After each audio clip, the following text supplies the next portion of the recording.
Hello dear students, अपने basic properties पढ़ रहे थे बेसिक ब्लॉक केमिस्ट्री में। इसके अंदर आज हम लोग जो सेकेंड लेक्चर लेने जा रहे हैं इसमें बहुत इंपॉर्टेंट चीज़ें डिस्कस करेंगे।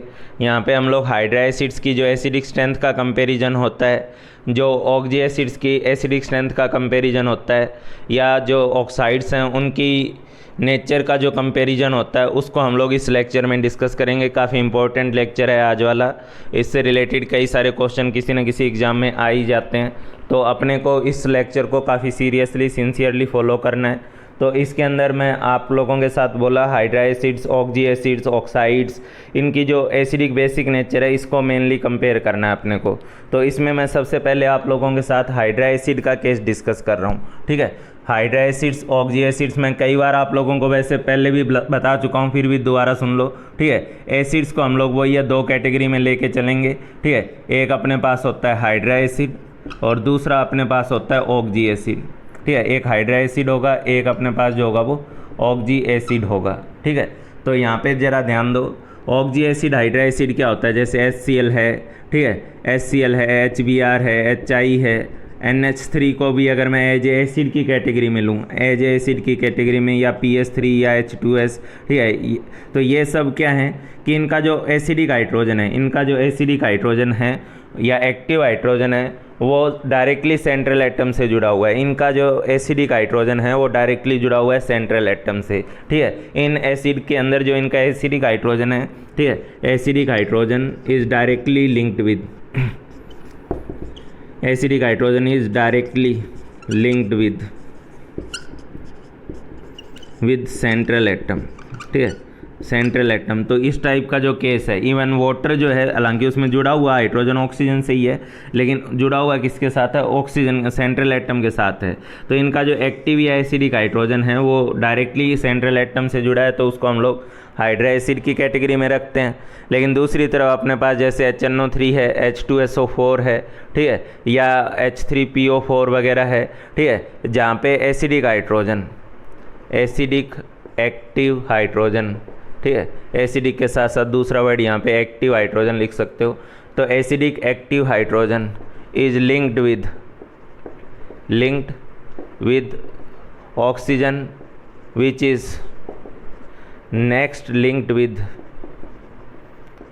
Linked with central atom. ठीक है, तो यहाँ पे क्या है प्यारे बच्चों कि हाइड्रोजन जो है या एसिडिक हाइड्रोजन जो है वो डायरेक्टली, ठीक है, सेंट्रल एटम से नहीं जुड़ा हुआ है। इस केस में जो हाइड्रोजन है वो ऑक्सीजन से जुड़ा हुआ है और ऑक्सीजन जो है वो सेंट्रल एटम से जुड़ा हुआ है। मतलब यहाँ सेंट्रल एटम और सेंट्रल एटम के साथ OH ग्रुप है, यहाँ पे OH ग्रुप की फॉर्म में जो है वो ग्रुप जुड़े हुए हैं, OH जुड़ा हुआ है सेंट्रल एटम के साथ। ठीक है, तो एक तरफ आपको हाइड्रा एसिड्स की एसिडिक स्ट्रेंथ कंपेयर करनी है और दूसरी तरफ आप लोगों को जो है ऑक्जी एसिड्स की एसिडिक स्ट्रेंथ कंपेयर करनी है। इन चीज़ों को हम लोग कंपेयर करना सीखेंगे अभी।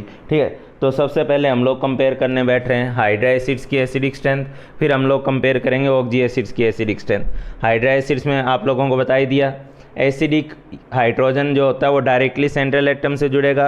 ऑक्जी एसिड में जो है OH ग्रुप की फॉर्म में एसिडिक हाइड्रोजन होगा। ठीक है, OH ग्रुप जो होगा वो सेंट्रल एटम से जुड़ा होगा और हाइड्रोजन जो अलग होगा वो ऑक्सीजन से अलग होगा। ठीक है, तो ये आपके पास हाइड्रा एसिड्स का केस है और ऑक्जी एसिड्स का केस है। तो सबसे पहले आप अपनी कॉपी पे लिखेंगे acidic strength of hydra acids. ठीक है, ये पीरियोडिक प्रॉपर्टी का ट्रेंड है, along the period down the group के केस को हमें डिस्कस करना है, तो हम लोग इस केस को जल्दी से डिस्कस कर ले रहे हैं। तो सबसे पहले आप लोग लिखोगे क्या चीज़, हाइड्रा एसिड्स की एसिडिक स्ट्रेंथ। हाइड्रा एसिड्स की एसिडिक स्ट्रेंथ को हम लोग कंपेयर करने जा रहे हैं। तो हाइड्रा एसिड्स की एसिडिक स्ट्रेंथ को हम लोगों को अगर कंपेयर करना है, ठीक है, तो आप लोग एक तो अलोंग द पीरियड का केस लेके चलोगे, ठीक है, और एक डाउन द ग्रुप का केस लेके चलोगे। इधर ध्यान दीजिएगा, अलोंग द पीरियड में जैसे CH4, हालांकि ये एसिडिक नेचर का नहीं है फिर भी मैंने लिख दिया, NH3, ठीक है, उसके बाद आपके पास H2O और उसके बाद आपके पास HF। ठीक है, तो अलोंग द पीरियड में CH4, NH3, H2O, HF, और यहाँ आपके पास HF के नीचे HCl, HCl के नीचे HBr और HBr के नीचे जो है HI, ठीक। तो ये दिए हुए हैं मान लो, और इनकी एसिडिक स्ट्रेंथ को आपको अलोंग द पीरियड और डाउन द ग्रुप के हिसाब से कंपेयर करना है, ठीक है। तो इधर ध्यान दीजिएगा, जब अलोंग द पीरियड जाते हैं तो अलोंग द पीरियड जाने पे साइज़ की अगर बात करें, कार्बन, नाइट्रोजन, ऑक्सीजन, फ्लोरीन वगैरह के साइज़ की, तो इनके साइज़ में कोई बहुत खास वेरिएशन आता नहीं है, ठीक है। इनका साइज़ ऑलमोस्ट लगभग बराबर सा ही होता है क्योंकि सेम पीरियड के हैं, ठीक है। इनकी जो रेडियस वैल्यू है अगर वो देखोगे, ये 72 पिकोमीटर के राउंड है, ये 73 के राउंड है, ये 74 या 76 पिकोमीटर के राउंड है, ठीक है। वो 80 के आसपास कुछ है। तो इस तरीके से इनकी रेडियस में कोई खास फ़र्क नहीं होता, ठीक है। दो चीज़ों पे हाइड्रा एसिड्स की एसिडिक स्ट्रेंथ डिपेंड करती है, एक तो इलेक्ट्रोनेगेटिविटी पे, ठीक है, और दूसरा डिपेंड करती है इलेक्ट्रोनेगेटिविटी ऑफ सेंट्रल एटम पे, और दूसरा बॉन्ड एनर्जी पे डिपेंड करती है।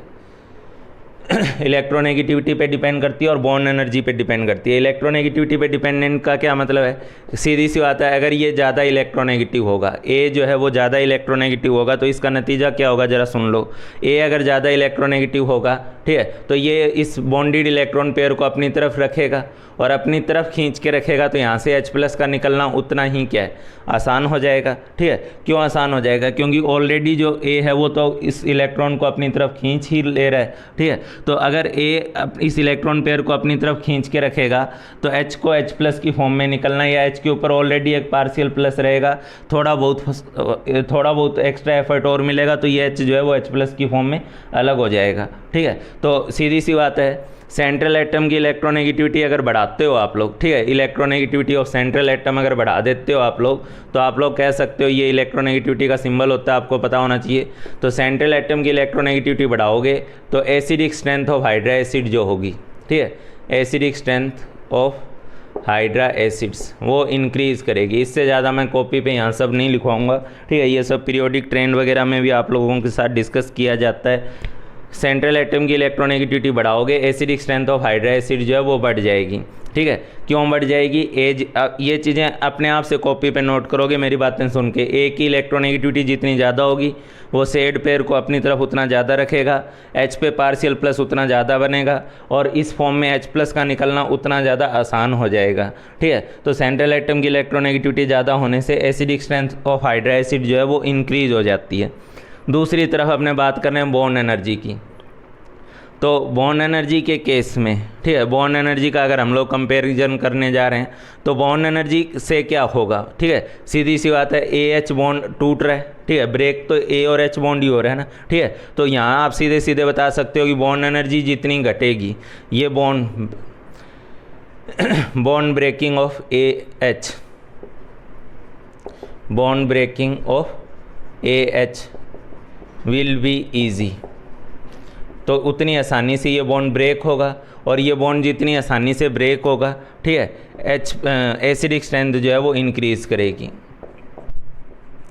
ये दो बहुत बेसिक से पॉइंट है यार।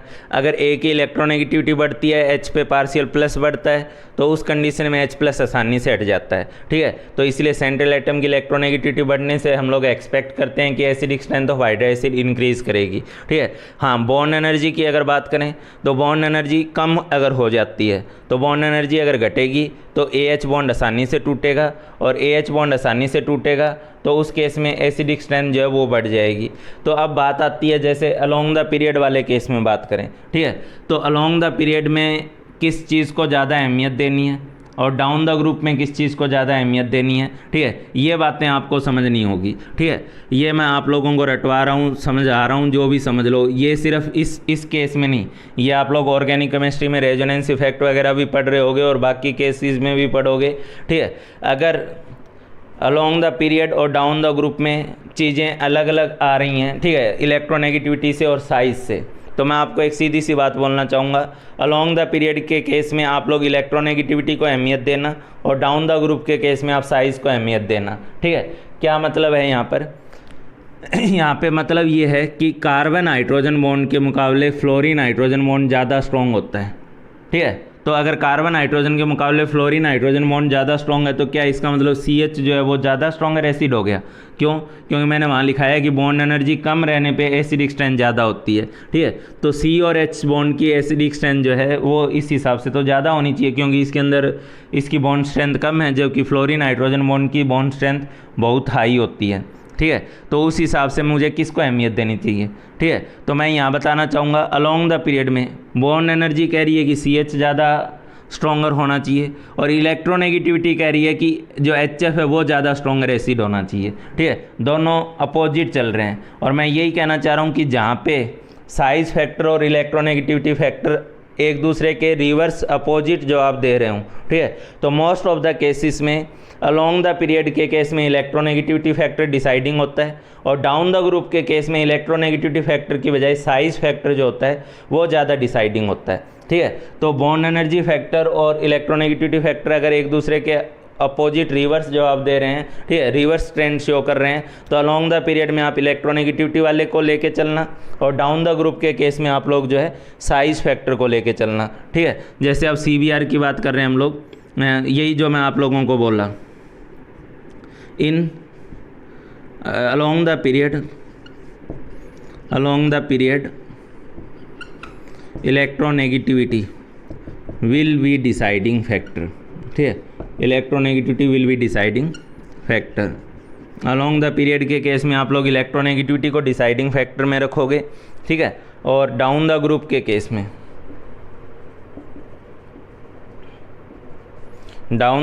केस में साइज़ फैक्टर का नाम दे दो, या साइज़ फैक्टर से बॉन्ड एनर्जी फैक्टर आएगा, ठीक है। क्यों, क्या होगा बॉन्ड एनर्जी फैक्टर?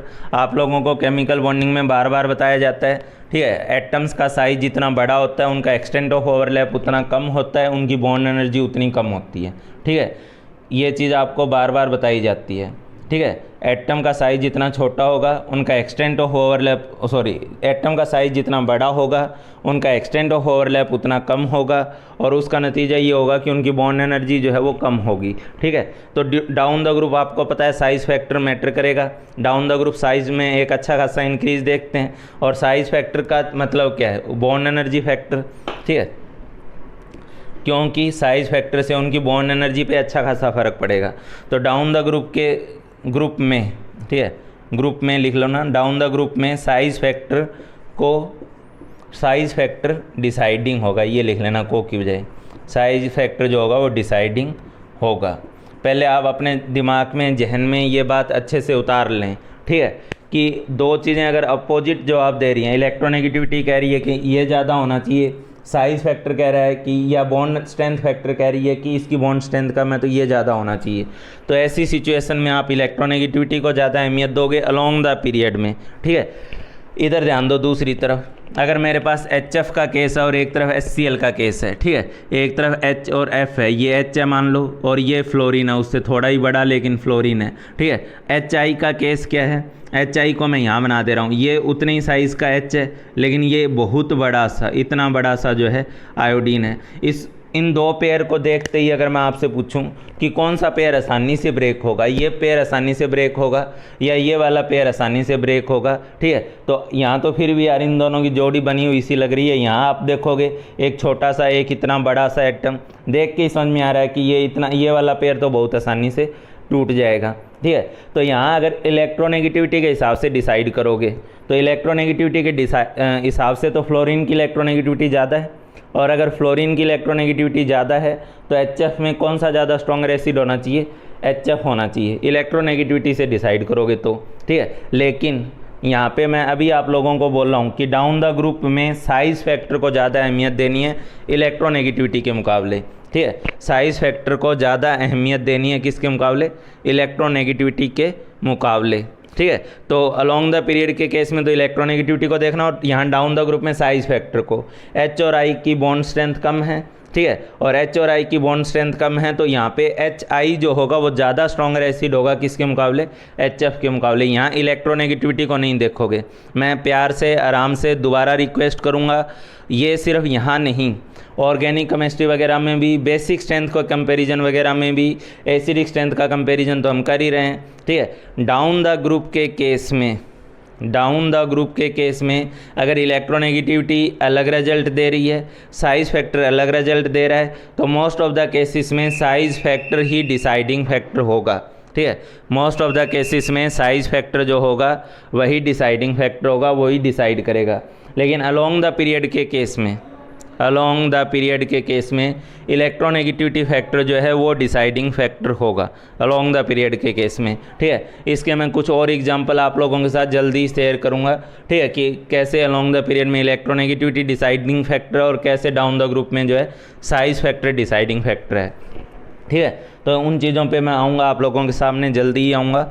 तो आप लोग यहाँ पे अब देखो CH4NH3H2OHF। ठीक है, यहाँ पे आप क्या बोलोगे, यहाँ पे आप बोलोगे कि जैसे जैसे आप इधर जा रहे हो, ठीक है, इधर जाने पे एसिडिक स्ट्रेंथ जो है वो बढ़ेगी। क्यों बढ़ेगी, क्या कारण दोगे इसका? आप बोलोगे कि along the period electronegativity increase हुई है, और इलेक्ट्रोनेगेटिविटी इंक्रीज हुई है इसलिए हाइड्रा एसिड्स की एसिडिक स्ट्रेंथ बढ़ेगी। ठीक है, इलेक्ट्रोनेगेटिविटी अगर सेंट्रल एटम की बढ़ती है तो एसिडिक स्ट्रेंथ बढ़ती है, और अलोंग द पीरियड में आपको इलेक्ट्रोनेगेटिविटी को ही ज़्यादा प्रेफरेंस देनी है डिसाइड करने में। ठीक है, तो अलोंग द पीरियड इलेक्ट्रोनेगेटिविटी के बढ़ने से एसिडिक स्ट्रेंथ जो होती है वो बढ़ती है। ठीक है, डाउन द ग्रुप में आपको किसको अहमियत देनी है, साइज़ फैक्टर को। साइज़ फैक्टर में उल्टा इफेक्ट होगा, साइज़ डिफरेंस जितना ज़्यादा होगा या साइज ऑफ एटम जितना बड़ा होगा, ठीक है, बॉन्ड स्ट्रेंथ उतनी कम होगी, वो बॉन्ड उतनी आसानी से टूटेगा। ठीक है, इसलिए HF के मुकाबले HI बॉन्ड ब्रेकिंग ज़्यादा ईजिली होगी, इसलिए HI जो है वो ज़्यादा स्ट्रॉन्गर एसिड होगा HF के मुकाबले। ठीक है, यहाँ इलेक्ट्रोनेगेटिविटी को नहीं देखना है, यहाँ साइज़ को देखना है। ठीक है, इस बात को दिमाग में रखना। ये पॉइंट हमारा एक जगह नहीं, ऑर्गेनिक में बेसिक स्ट्रेंथ वगैरह में और कई जगह +R- इफेक्ट को कंपेयर करने में कई जगह इसका रोल होता है। ठीक है, तो पहले आप इस चीज़ को नोट कर लें, मैं ऑर्डर लिखवा दे रहा हूँ। तो बच्चों, हाइड्रा एसिड्स के केस में आप लोग लिखेंगे, ठीक है, अलोंग द पीरियड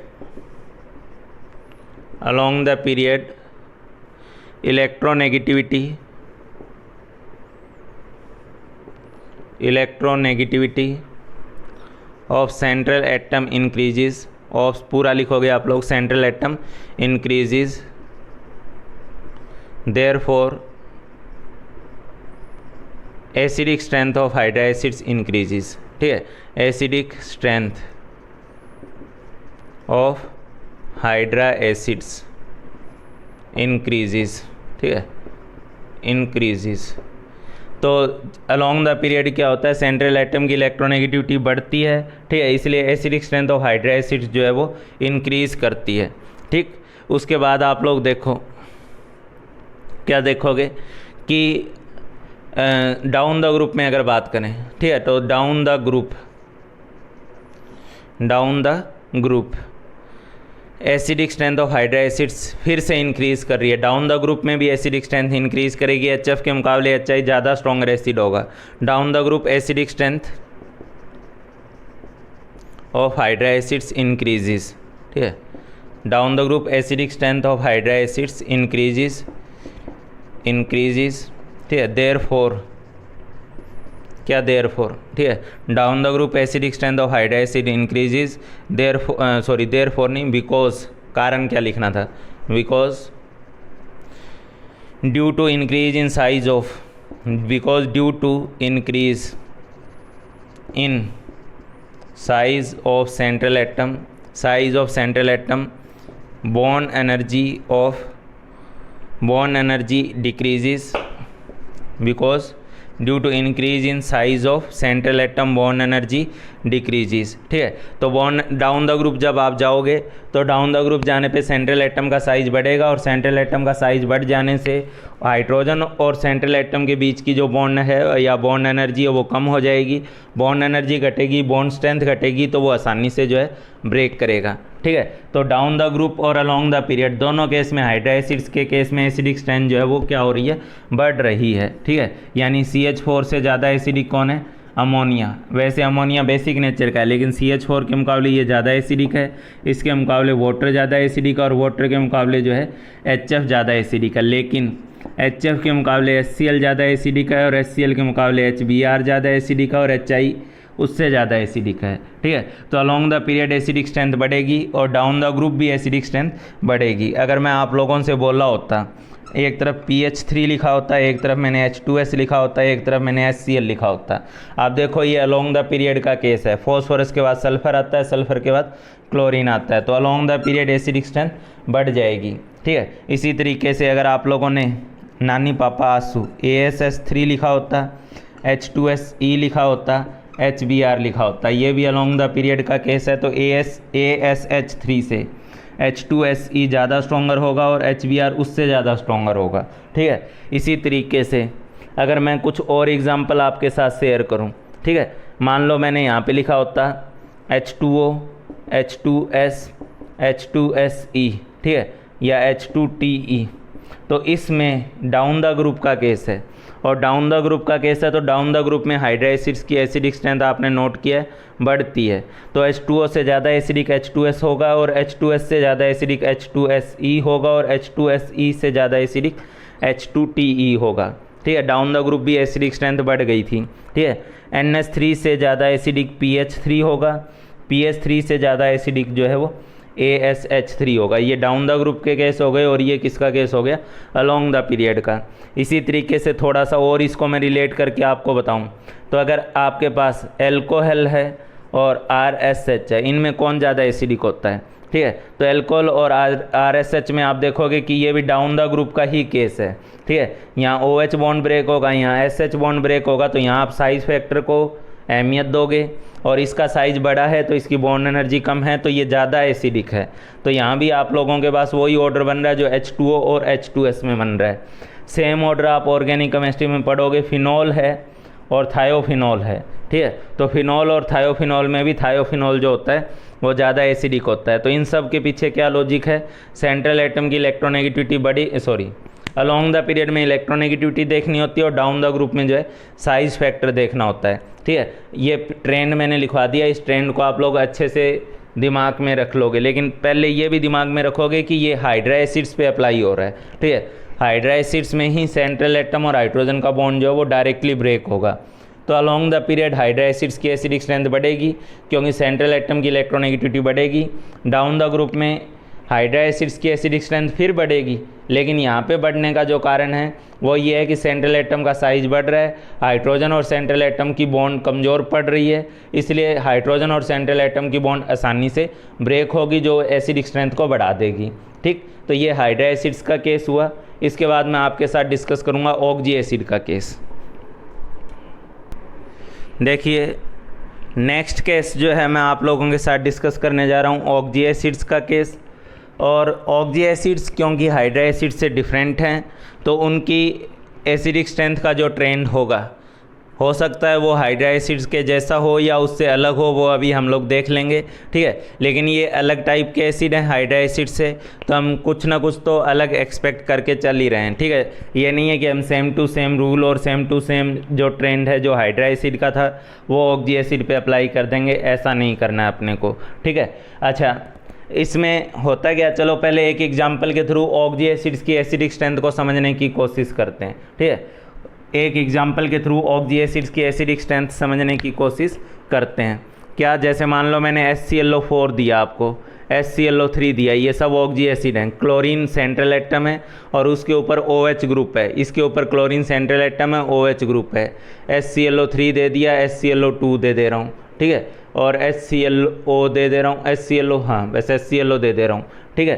तो इन सब की एसिडिक स्ट्रेंथ अगर मैं आपसे कंपेयर कराना चाहूँ, इनकी एसिडिक स्ट्रेंथ अगर मैं आपको कंपेयर करने को बोलूँ तो एक्चुअली बच्चे इसका जवाब तो दे देंगे, ठीक है, लेकिन उनका जो लॉजिक होगा ना, वो लॉजिक मैं जान रहा हूँ कि वो लॉजिक उतना सही नहीं होगा, ठीक है। वो एक्चुअली एक गलत लॉजिक पे काम करते हैं। बहुत सारे बच्चे यहाँ पे एक गलत लॉजिक लगाते हैं, इवन टीचर लोग भी उनको एक गलत लॉजिक दे देते हैं, ठीक है। उनका लॉजिक होता है कि क्लोरीन +7 में है, ये +5 में है, ये +3 ऑक्सीडेशन स्टेट में है और ये +1 में है।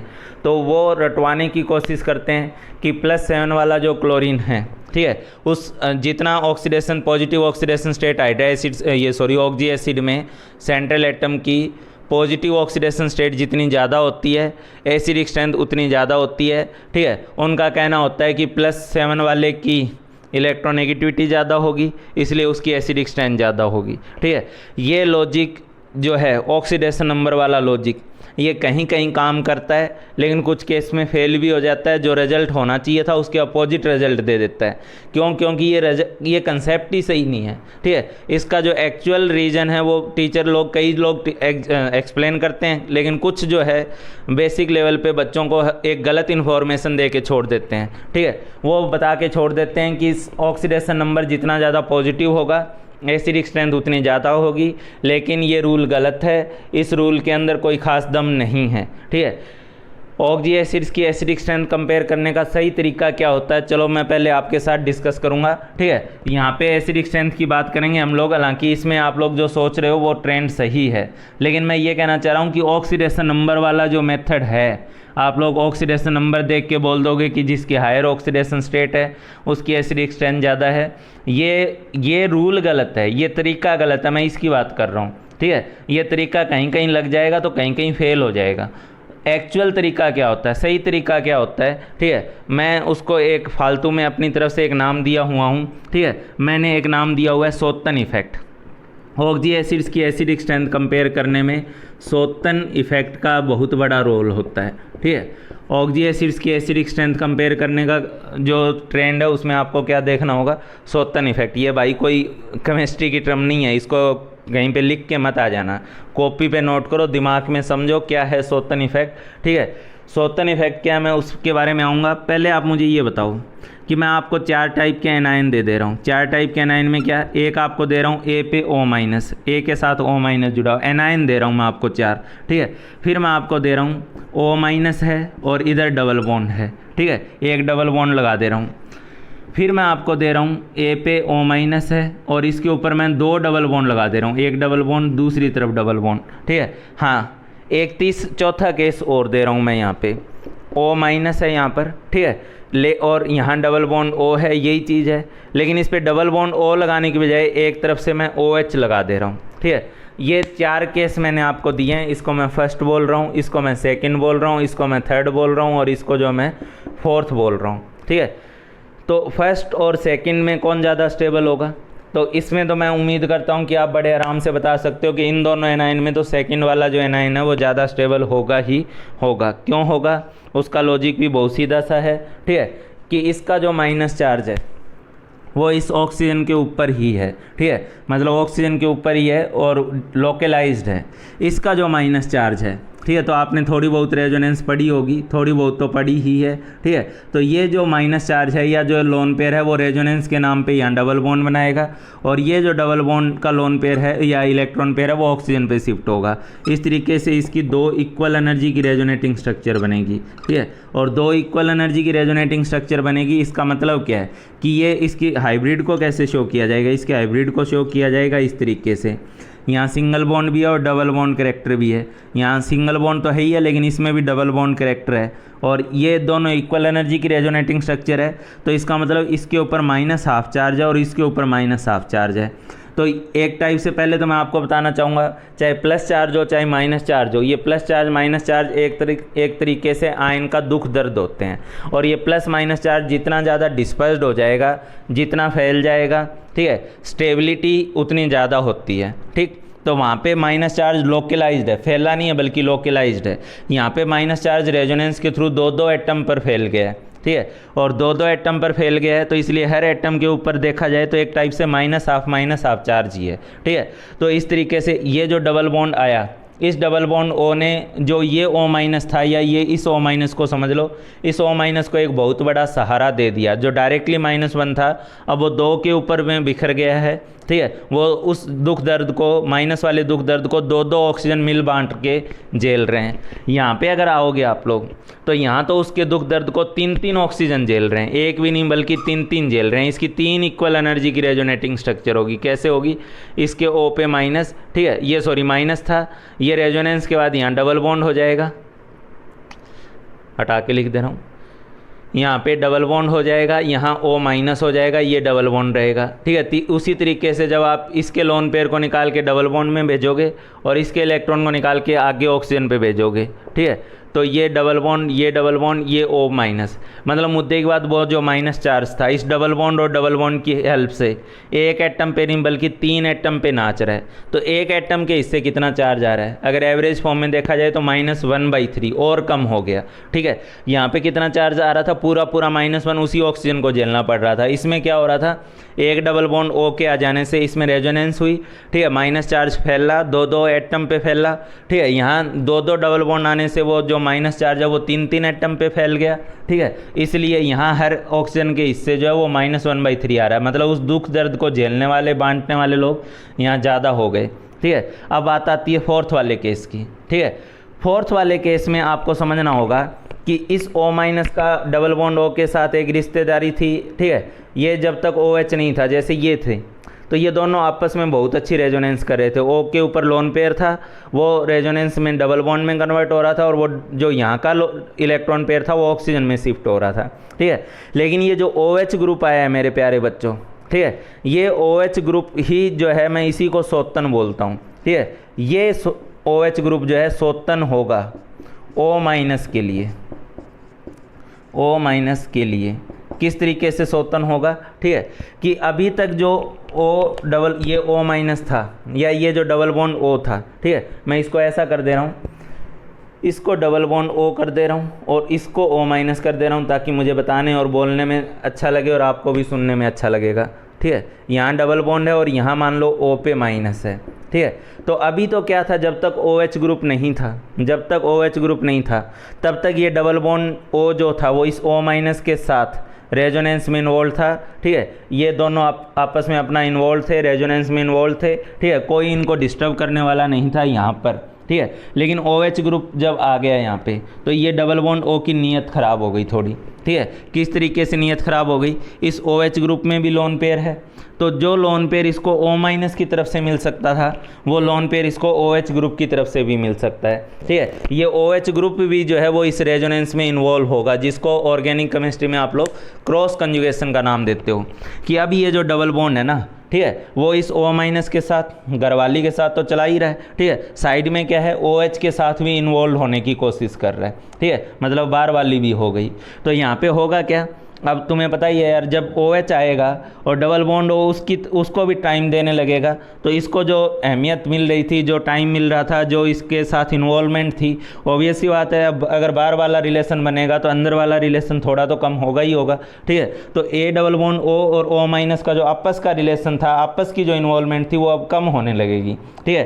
क्यों कम होने लगेगी, क्योंकि ये डबल बॉन्ड O जो है वो इस O- के सोतन ग्रुप OH के साथ इन्वॉल्व होने लगा है, ठीक है। तो इसकी इन्वॉल्वमेंट इस तरफ से कम हो जाएगी।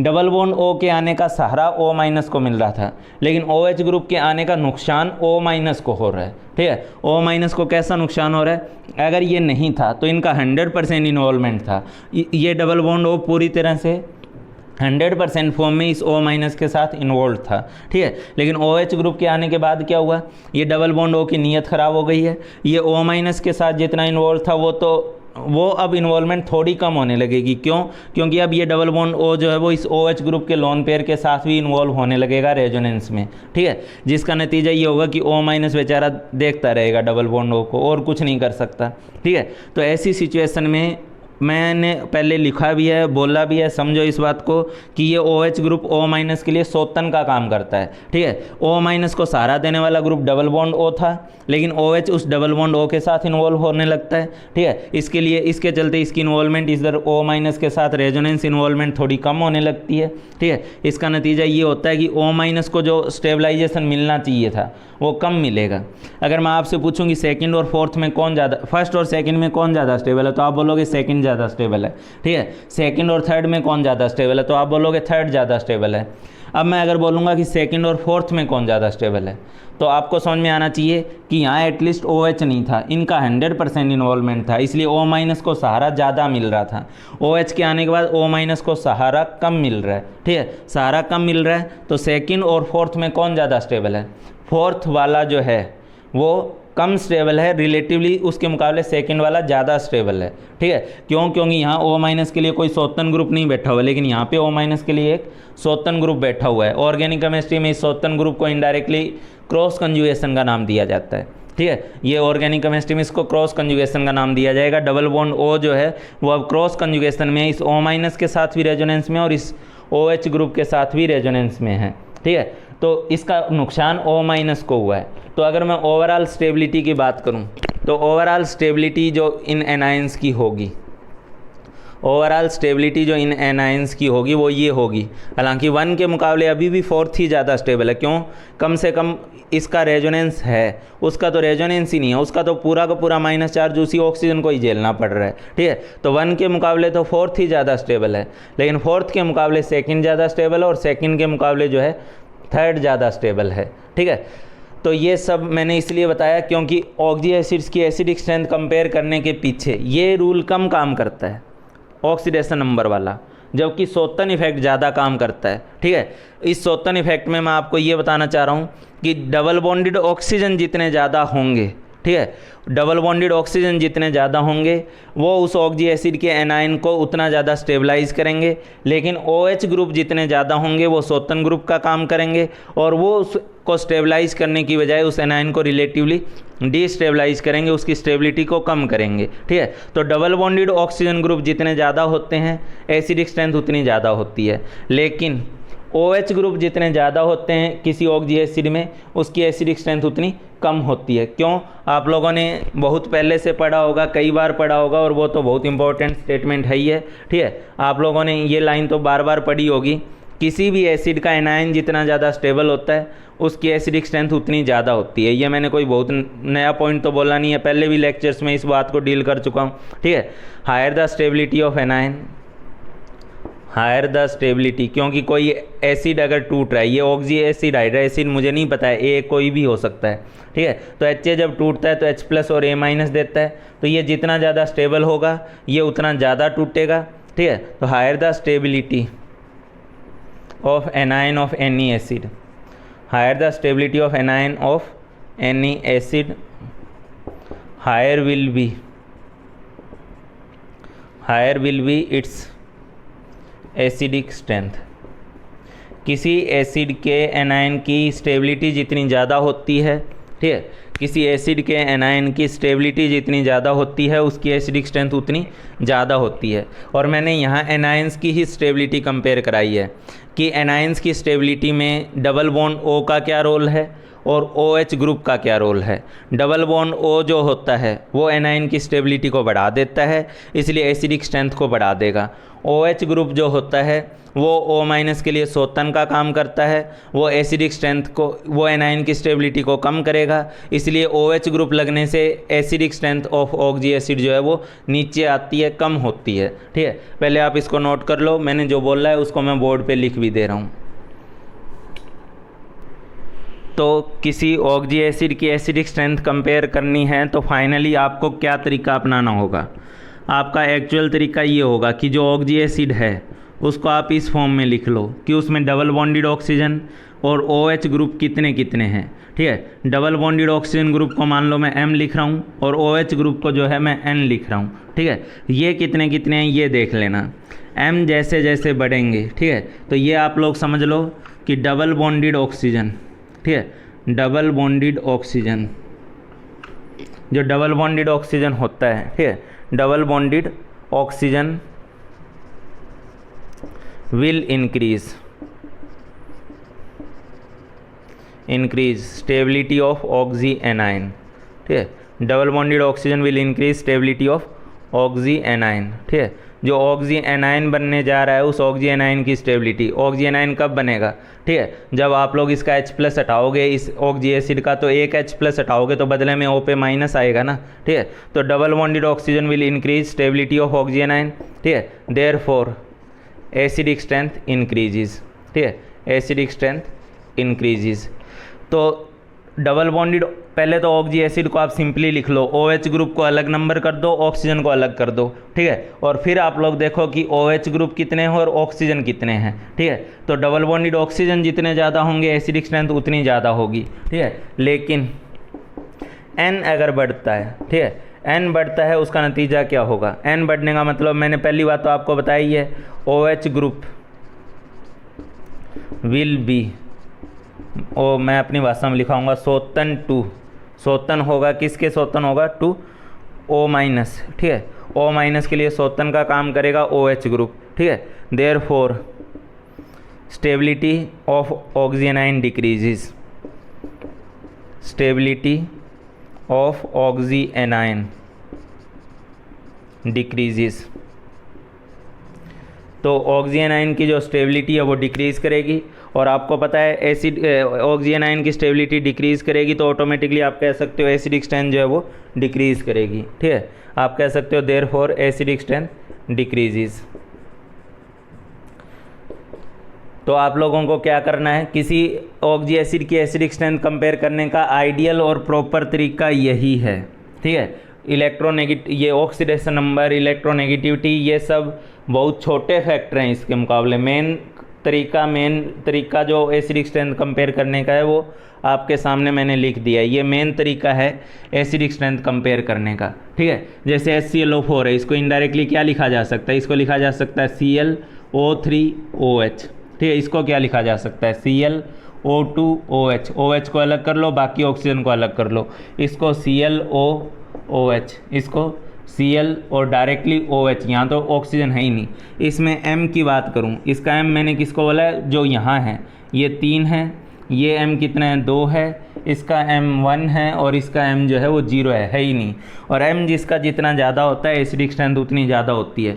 तो +7 होना उसकी एसिडिक स्ट्रेंथ को नहीं बढ़ा रहा है, मेनली जो एसिडिक स्ट्रेंथ को बढ़ा रहा है कि इसका एनाइन जो है वो हाईली रेजोनेंस स्टेबलाइज्ड होगा, ठीक है। इसमें कई सारे डबल बॉन्ड O हैं, ठीक है। Cl double bond O, double bond O, double bond O, OH, ठीक है। तो इसका है चटका जाकर अगर इसके ऊपर O पे माइनस आएगा तो इस O के माइनस को 3 और ऑक्सीजन जो है वो साथ में शेयर करेंगे, मतलब हर ऑक्सीजन की इससे -1/4 चार्ज आएगा, ठीक है। तो इस तरीके से इसकी जो एसिडिक स्ट्रेंथ होगी इसकी स्ट्रक्चर की वजह से कि इसमें 3 डबल बॉन्ड O हैं, ठीक है। तो 3 डबल बॉन्ड O होने की वजह से उसकी एसिडिक स्ट्रेंथ ज़्यादा है, ना कि उसके +7 होने की वजह से। इसकी एसिडिक स्ट्रेंथ क्यों ज़्यादा है, क्योंकि इसके अंदर 2 डबल बॉन्ड ऑक्सीजन है OH ग्रुप के अलावा, इसमें 1 डबल बॉन्ड O है और इसमें कोई नहीं है, इसीलिए तो ये सबसे पीछे है एसिडिक स्ट्रेंथ में, ठीक है। तो आप लोग समझ लो कि जब इनका चटाओगे तो इनका एनायन बनेगा। ये एनायन सबसे ज़्यादा स्टेबल होगा क्योंकि उसका -4 4 ऑक्सीजन पे है, इसका -4 3 ऑक्सीजन पे, इसका -4 2 पे है, उसका -4 अकेले को झेलना पड़ रहा है, ठीक है। तो +7 से ज़्यादा अहमियत इस चीज़ की है, ठीक है, कि आप ऑक्सी एसिड को इस फॉर्म में लिख लें और इस फॉर्म में लिखने के बाद कंपेयर कर लें, ठीक है, कि किस में डबल बॉन्डेड ऑक्सीजन ज़्यादा है और किस में OH ग्रुप ज़्यादा है, ठीक है। अच्छा, एक ऐसे ही छोटी सी बात आपको बताना चाहूँगा, कभी आपको अगर ये कंपेयर करना पड़े कि कोई ऑक्सी एसिड स्ट्रॉन्ग की कैटेगरी में रखा जाए या वीक की कैटेगरी में रखा जाए, ठीक है, तो मैं आपको एक सीधा सा तरीका बता रहा हूँ। जब डबल बॉन्डेड ऑक्सीजन के नंबर एक ही सेंट्रल एटम पर, अलग अलग पे नहीं, अगर कल को पॉली सेंट्रल एटम मॉलिक्यूल है जिसमें कई सारे सेंट्रल एटम और आप सबके मिला के डबल बॉन्डेड ऑक्सीजन जोड़ रहे हो, ऐसे नहीं, एक ही सेंट्रल एटम पर अगर 2 या 2 से ज़्यादा डबल बॉन्डेड ऑक्सीजन होंगे तो उस टाइप का एसिड स्ट्रॉन्ग एसिड की कैटेगरी में आएगा, ठीक है। HClO4 अपने आप में एक बहुत स्ट्रॉन्ग एसिड है, ठीक है। तो जहाँ 2 या 2 से ज़्यादा डबल बॉन्डेड ऑक्सीजन रहते हैं, ठीक है, वो एसिड अपने आप में स्ट्रॉन्ग एसिड का काम करेगा। M की वैल्यू जहाँ 2 या 2 से ज़्यादा होगी वो एसिड अपने आप में एक स्ट्रॉन्ग एसिड होगा। ये आप मेरी तरफ से एक एक्स्ट्रा पॉइंट और जान लें, ठीक है। चलो बाकी बताता हूँ। अभी वीडियो पॉज करके मैंने 6 क्वेश्चन आप लोगों को दिए हैं, पहले इन 6 क्वेश्चंस का सॉल्यूशन बनाएं, ठीक है। वीडियो पॉज कर लें और इन 6 क्वेश्चंस का आंसर दें, इनका increasing order of acidic strength मुझे बताएं।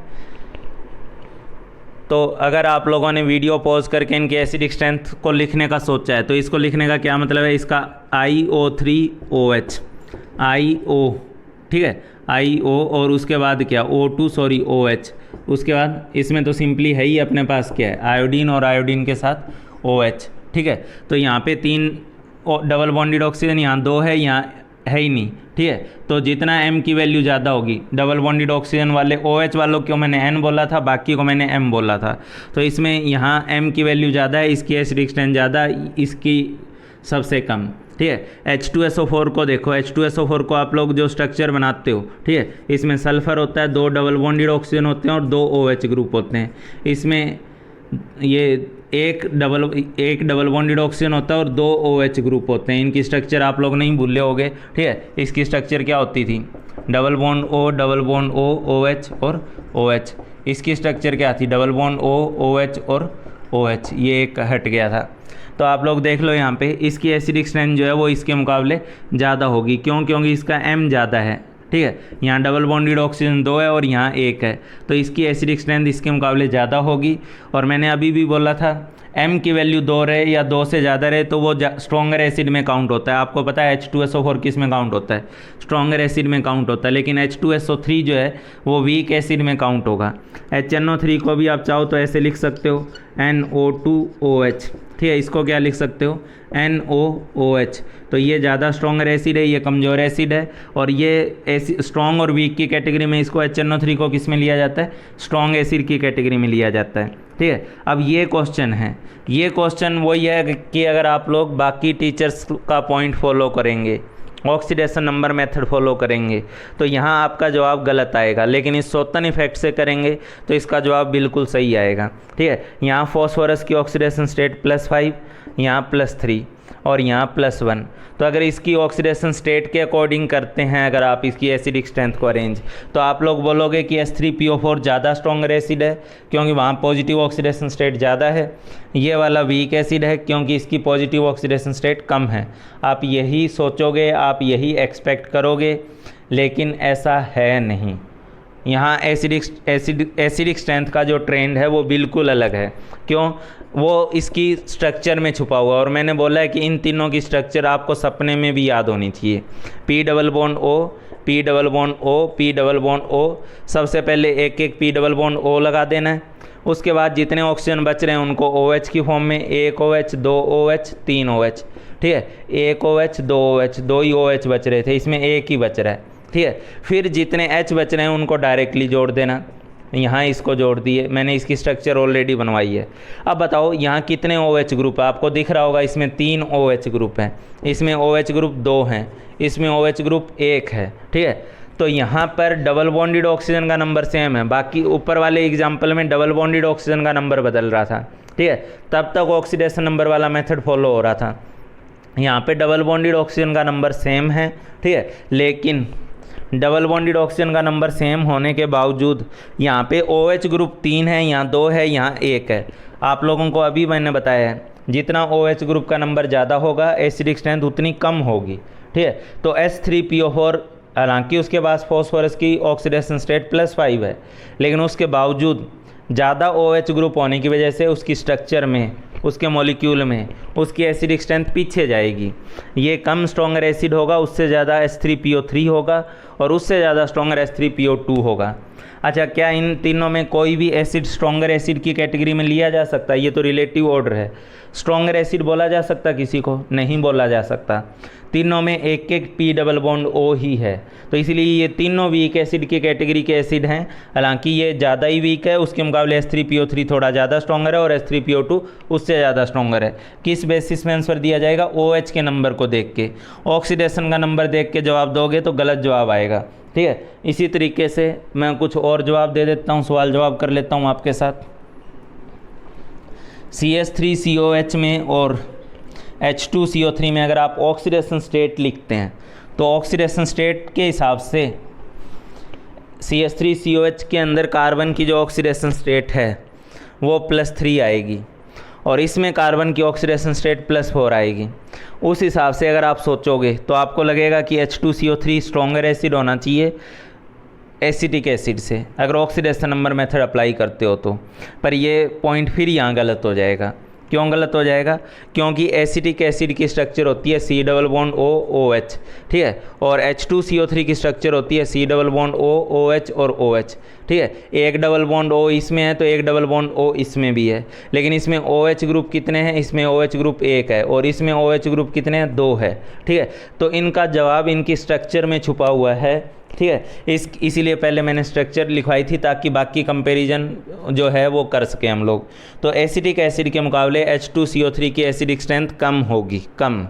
क्यों? क्योंकि उसके OH ग्रुप ज़्यादा हैं। ऑक्सीडेशन नंबर को अहमियत नहीं देनी है, इस स्ट्रक्चर वाले पॉइंट को OH और डबल बॉन्डेड ऑक्सीजन को अहमियत देनी है। एसिटिक एसिड जो होता है वो H2CO3 से ज़्यादा स्ट्रॉन्गर एसिड होता है। और ये जो ऑर्डर है, ये ऑर्डर ऑर्गेनिक केमिस्ट्री में एक बहुत इंपॉर्टेंट टेस्ट के लिए यूज़ होता है। ठीक है, एक बहुत इंपॉर्टेंट टेस्ट है, उसको मैं आगे आप लोगों के साथ डिस्कस कर लूँगा। ठीक है, लेकिन आप लोग, मैं इनऑर्गेनिक में भी डिस्कस कर लूँगा जब मैं आप लोगों के साथ एसिड बेस रिएक्शन डिस्कस करूँगा। ये ऑर्डर वगैरह वहाँ पे काम आएंगे। ठीक है, तो एसिटिक एसिड ज़्यादा स्ट्रॉन्गर एसिड है H2CO3 से। ठीक है, भले ही आपको लगेगा कि इसके अंदर +4 है तो ये ज़्यादा होना चाहिए, नहीं है। इसके अंदर 2 OH ग्रुप है और इसमें एक ही है। ठीक है, हाँ, एल्कोहल और एसिटिक एसिड, अच्छा, इन दोनों में कोई स्ट्रॉन्गर एसिड है? कोई नहीं है। आप लोगों ने पढ़ा भी है, आपकी नॉलेज भी होनी चाहिए कि कार्बोक्सिलिक एसिड वगैरह जो होते हैं इनको हम वीक एसिड की कैटेगरी में ही लेते हैं। और एल्कोहल के मुकाबले कार्बोक्सिलिक एसिड की एसिडिक स्ट्रेंथ ज़्यादा होती है। क्यों? इसमें एटलीस्ट एक डबल बॉन्ड O है, इसमें तो वो भी नहीं है। ठीक है, OH दोनों में बराबर बराबर है, इसमें एक डबल बॉन्ड O है और इसमें वो भी नहीं है। ठीक है, इसलिए एल्कोहल के मुकाबले एसिटिक एसिड जो होगा वो ज़्यादा स्ट्रॉन्गर एसिड होगा। ठीक है, तो ये 6 के 6 क्वेश्चन मैंने प्रॉपर जो उनका लॉजिक पॉइंट बनता है जिसके बेसिस पे जवाब दिया जाना चाहिए था उसके बेसिस पे जवाब दे दिया है। ऑक्सीडेशन नंबर मेथड को ज़्यादा, ऑक्सीडेशन नंबर को ज़्यादा अहमियत नहीं दे करके डबल बॉन्डेड ऑक्सीजन और OH ग्रुप के नंबर को ज़्यादा अहमियत देनी है। चलो कुछ और डिस्कस करते हैं आगे। अभी जो हमने एसिडिक स्ट्रेंथ कंपेयर करी थी ऑक्जी एसिड्स की, वो सेम सेंट्रल एटम के लिए थी। अब ज़रा हम लोग अलोंग द पीरियड और डाउन द ग्रुप का केस भी डिस्कस कर लेते हैं। ठीक है, तो अलोंग द पीरियड के हिसाब से आप ध्यान दो SiOH होल 4। ठीक है, इसके बाद आता है आपके पास H3PO4। ठीक है, और H3PO4 के बाद आपके पास आता है H2SO4। H2SO4 के बाद आपके पास आता है HClO4। अगर इनको एसिडिक स्ट्रेंथ के ऑर्डर में लिखना हो तो वही है कि कुछ लोग बोल देते हैं कि इलेक्ट्रोनेगेटिविटी बढ़ रही है तो एसिडिक स्ट्रेंथ बढ़ गई। इलेक्ट्रोनेगेटिविटी एक फैक्टर ज़रूर है, लेकिन एक छोटा फैक्टर है। उसके मुकाबले यहाँ पे एसिडिक स्ट्रेंथ का जो मेन कारण है, मेन लॉजिक है, वो ये है कि इसकी स्ट्रक्चर में सारे के सारे OH ही हैं। ठीक है, सिलिकॉन की जो स्ट्रक्चर होती है इसमें सारे के सारे OH हैं। ठीक है, यानी M की वैल्यू यहाँ 0 है और N की वैल्यू यहाँ 4 है। ठीक है, इस केस में जो स्ट्रक्चर है वो अभी करवाई है OH OH OH, यहाँ 3 OH हैं। ठीक है, और एक डबल बॉन्ड O है, यानी M की वैल्यू बढ़ी है और N की वैल्यू कम हो गई। H2SO4 में अगर आप लोग आए हैं तो यहाँ पे इसके अंदर 2 डबल बॉन्ड O है, एक OH और 2 OH हैं, तो M की वैल्यू और बढ़ गई, N की वैल्यू और कम हो गई। M के बढ़ने से एसिडिक स्ट्रेंथ बढ़ती है और N के घटने से एसिडिक स्ट्रेंथ घटती है, और दोनों तरफ वही चीज़ देखने को मिल रही है। HClO4 में Cl double bond O double bond O double bond O और OH, यहाँ M 3 है और यहाँ N 1 है। ठीक है, तो अगर आप लोग इनकी एसिडिक स्ट्रेंथ का ऑर्डर देखते हैं तो इनकी एसिडिक स्ट्रेंथ इधर से लेकर उधर तक लगातार बढ़ेगी और बहुत भयंकर तरीके से बढ़ेगी। ठीक है, क्यों बढ़ेगी? कारण ऑब्वियस है, M बड़ा है, M की वैल्यू इंक्रीज हुई है और N की वैल्यू जो है वो डिक्रीज हुई है। डबल बॉन्डेड ऑक्सीजन बढ़ने से वैसे भी एसिडिक स्ट्रेंथ बढ़ती है, OH ग्रुप के कम होने से एसिडिक स्ट्रेंथ बढ़ती है, तो यही हो ही रहा है। ठीक है, तो इलेक्ट्रोनेगेटिविटी एक छोटा फैक्टर है यहाँ पर। ठीक है, बड़ा फैक्टर जो एसिडिक स्ट्रेंथ बढ़ने का है वो यही है कि इस केस में जैसे जैसे हम अलोंग द पीरियड जाते हैं, ठीक है, तो अलोंग द पीरियड जाने पे जो उनके ऑक्जी एसिड्स होते हैं उनमें डबल बॉन्ड ऑक्सीजन के नंबर बढ़ते हैं और OH ग्रुप के नंबर कम हो जाते हैं। ठीक है, आपको कल को इसको कंपेयर करना हो H2CO3 को किसके साथ? HNO3 के साथ। ठीक है, तो H2CO3 से ज़्यादा स्ट्रॉन्गर होगा HNO3। ठीक है, यहाँ एक डबल बॉन्डेड ऑक्सीजन की फॉर्म में है, या OH ग्रुप इसमें 2 हैं और इसमें एक OH ग्रुप है। ठीक है, तो इधर ध्यान दीजिएगा आप लोग, इसमें M की वैल्यू 1 और N की वैल्यू 2, यहाँ M की वैल्यू 2 और N की वैल्यू 1, उल्टा है। ठीक है, तो आप लोग क्या बोलोगे? Along the period, along the period acidic strength of oxy acid increases, acidic strength of oxy acids increases. तो अलोंग द पीरियड जो होता है ऑक्जी एसिड्स की एसिडिक स्ट्रेंथ क्या करती है मेरे प्यारे बच्चों? इंक्रीज करती है। Along the period acidic strength of oxy acids increases. ठीक है। तो इस पॉइंट को आप अपने दिमाग में रखेंगे, अपने जहन में रखेंगे, ठीक है। Along the period acidic strength of oxy acid increase करती है, चाहे आप उसको इलेक्ट्रोनेगेटिविटी के कारण जवाब दो, लेकिन इलेक्ट्रोनेगेटिविटी से ज़्यादा ज़रूरी पॉइंट है कि डबल बॉन्डेड उनकी स्ट्रक्चर के चलते उनकी एसिडिक स्ट्रेंथ बढ़ती है। उनमें डबल बॉन्डेड ऑक्सीजन के नंबर बढ़ते हैं, OH ग्रुप के नंबर कम होते हैं, और वही चीज़ें मैंने यहाँ रिप्रेजेंट करी है, ठीक है। तो along the period acidic strength of oxy acids increases, ठीक है। लेकिन डाउन द ग्रुप के केस में क्या होगा, ठीक है। तो डाउन द ग्रुप का केस करवा रहा हूँ, इसको साफ करवा के। हाँ भाई, यहाँ पे मैंने आप लोगों के साथ ऑक्जी एसिड्स की एसिडिक स्ट्रेंथ का डाउन द ग्रुप का जो कंपैरिजन है वो किया है आपके साथ, ठीक है। ऑक्जी एसिड्स की acidic strength down the group में कैसे बिहेव करेगी, कैसे चेंज होगी, इस चीज़ को मैंने बताने की कोशिश कर रहा हूँ मैं यहाँ पे, ठीक है। यहाँ पे डबल बॉन्डेड ऑक्सीजन वगैरह का नंबर सेम है, ठीक है। यहाँ पे अगर आप बात करोगे तो इसको अगर लिखोगे तो ClO2OH है, BrO2OH है, ठीक है, आयोडीन O2 और OH है। तो यहाँ पे तो M और N की वैल्यू बराबर बराबर है, तो क्या इनकी एसिडिक स्ट्रेंथ बराबर हो जाएगी? नहीं। अब हम लोगों के पास जो छोटा मोटा इफेक्ट है उसको देखना पड़ेगा। छोटे मोटे में क्या आ जाता है? इलेक्ट्रोनेगेटिविटी आ जाता है, ठीक है, साइज़ फैक्टर आ जाता है। लेकिन यहाँ साइज़ फैक्टर काम नहीं करेगा। ऑक्जी एसिड में साइज़ फैक्टर का कोई रोल ही नहीं होता। क्यों? हाइड्रा एसिड्स में तो डायरेक्टली A और H बॉन्ड को टूटना होता था, इसलिए A का साइज मैटर करता था, ठीक है। ऑक्जी एसिड में कौन सा बॉन्ड टूटता है? O और H का टूटता है। तो A चाहे बड़ा हो चाहे छोटा हो, बॉन्ड तो ये टूट रहा है ना, O और H का बॉन्ड, ठीक है। इसकी बॉन्ड स्ट्रेंथ तो नहीं ना बदल गई, ठीक है। ये भले ही अलग है लेकिन इसकी बॉन्ड स्ट्रेंथ नहीं ना बदली, जबकि हमें बॉन्ड ये तोड़ना है, ठीक है। तो एक का साइज छोटा या बड़ा है उसका फ़र्क नहीं पड़ेगा, ठीक है, ऑक्जी एसिड्स के केस में। इसलिए size factor down the group में ऑक्जी एसिड में नहीं आएगा। आप लोग फील कर लो क्यों हाइड्रा एसिड में क्यों आया था, क्योंकि उसी का बॉन्ड टूटता था, A और H का बॉन्ड टूटता था। ऑक्जी एसिड में कौन सा बॉन्ड टूट रहा है? ऑक्जी एसिड में O और H का बॉन्ड टूट रहा है। A और H का तो बॉन्ड ही नहीं टूट रहा ना तो A और O का टूट रहा है, ये बॉन्ड ब्रेक हो रहा है, ठीक है। और अगर ये बॉन्ड ब्रेक हो रहा है तो आप लोगों को साफ साफ सीधे सीधे समझ लेना चाहिए, ठीक है, कि यहाँ साइज फैक्टर नहीं बल्कि यहाँ भी केवल और केवल इलेक्ट्रोनेगेटिविटी फैक्टर मैटर करेगा। A ज़्यादा इलेक्ट्रोनेगेटिव होगा तो A और O मिल करके इस हाइड्रोजन से उतना ही ज़्यादा इलेक्ट्रॉन अपनी तरफ खींचेंगे, ठीक है। O अकेला नहीं खींच रहा है, ये A और O मिल के खींचेंगे। जैसे क्लोरीन है तो क्लोरीन ऑक्सीजन मिल के खींचेंगे, ब्रोमीन ऑक्सीजन मिल के खींचेंगे। तो जितना ज़्यादा A की इलेक्ट्रोनेगेटिविटी ज़्यादा होगी, ठीक है, ये ग्रुप अपने आप में उतना ज़्यादा इलेक्ट्रॉन खींचने वाला ग्रुप हो जाएगा। और इलेक्ट्रॉन जितना ज़्यादा ये अपनी तरफ खींचेंगे ऑटोमेटिकली H+ उतना आसानी से निकलेगा, जो हम लोग पहले भी डिस्कस कर चुके हैं, ठीक है। तो इस केस में डाउन द ग्रुप में भी इलेक्ट्रोनेगेटिविटी को ही देखना है, ठीक है। ये लिख लेना, in oxy acids even in down the group case, even in down the group case we in oxy acid even in down the group case, ठीक है, electronegativity will be deciding factor, electronegativity will be deciding factor. तो oxy acids के down the group के case में भी electronegativity ही जो है वो डिसाइडिंग फैक्टर होगा, ठीक है। ऑक्जी एसिड के डाउन द ग्रुप के केस में भी इलेक्ट्रोनेगेटिविटी जो है वो क्या होगा? डिसाइडिंग फैक्टर होगा मेरे प्यारे प्यारे बच्चों, ठीक है। क्यों होगा? क्योंकि इस केस में बॉन्ड स्ट्रेंथ तो मैटर ही नहीं कर रही, O और H बॉन्ड टूट रहा है ना कि A और O बॉन्ड टूट रहा है, जबकि हाइड्रा में A और H बॉन्ड टूटता था, ठीक है। इसलिए यहाँ पे इलेक्ट्रोनेगेटिविटी डिसाइडिंग होगा।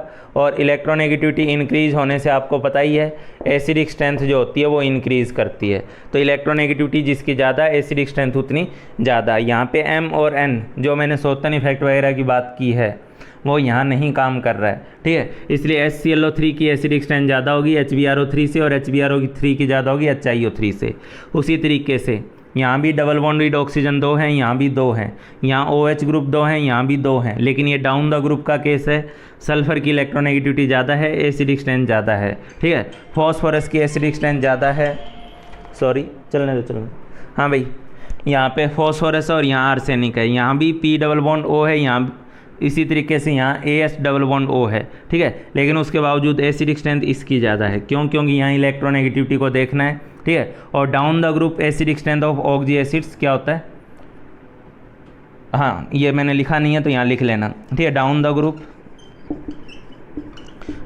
Group oxy acidic strength of oxy acids, acidic strength of oxy acids, down the group acidic strength of oxy acids increases, acids increases, sorry increases बोल गया, डिक्रीजेस, ठीक है, डिक्रीजेस। क्यों? डाउन द ग्रुप इलेक्ट्रोनेगेटिविटी घटेगी तो oxy acids की acidic strength जो है वो कम हो जाएगी। डाउन द ग्रुप में एसिडिक स्ट्रेंथ ऑक्जी एसिड्स की कम होगी। ये हाइड्रा एसिड वाले का रिवर्स ट्रेंड है। हाइड्रा एसिड में down the group acidic strength बढ़ गई थी, ऑक्जी एसिड में down the group acidic strength कम हो गई है। दोनों अलग नेचर के एसिड्स हैं, इसलिए कहीं ना कहीं तो फ़र्क पड़ना ही था, और वो फ़र्क डाउन द ग्रुप में देखने को मिल रहा है, ठीक है। डाउन द ग्रुप में हाइड्रा एसिड में एसिडिक स्ट्रेंथ क्या हुई थी मेरे प्यारे बच्चों, इंक्रीज़ की थी हाइड्रा एसिड्स में, और ऑक्जी एसिड्स के केस में down the group acidic strength क्या हुई है, डिक्रीज़ की है। वहाँ साइज़ फैक्टर मैटर करता था, यहाँ साइज़ फैक्टर मैटर नहीं करता है, यहाँ इलेक्ट्रोनेगेटिविटी फैक्टर मैटर करता है, और इलेक्ट्रोनेगेटिविटी डाउन द ग्रुप कम होती है, इसलिए एसिडिक स्ट्रेंथ भी ऑक्जी एसिड की डाउन द ग्रुप कम होती है। तो इस तरीके से मैंने ऑक्जी एसिड्स के मेन पॉइंट क्या होते हैं एसिडिक स्ट्रेंथ को कंपेयर करने के, हाइड्रा एसिड के मेन पॉइंट क्या होते हैं, कुछ इंपॉर्टेंट बातें आप लोगों के साथ डिस्कस करी है, ठीक है। एक और लेक्चर लेकर आएंगे प्रॉपर्टीज़ बेस पे।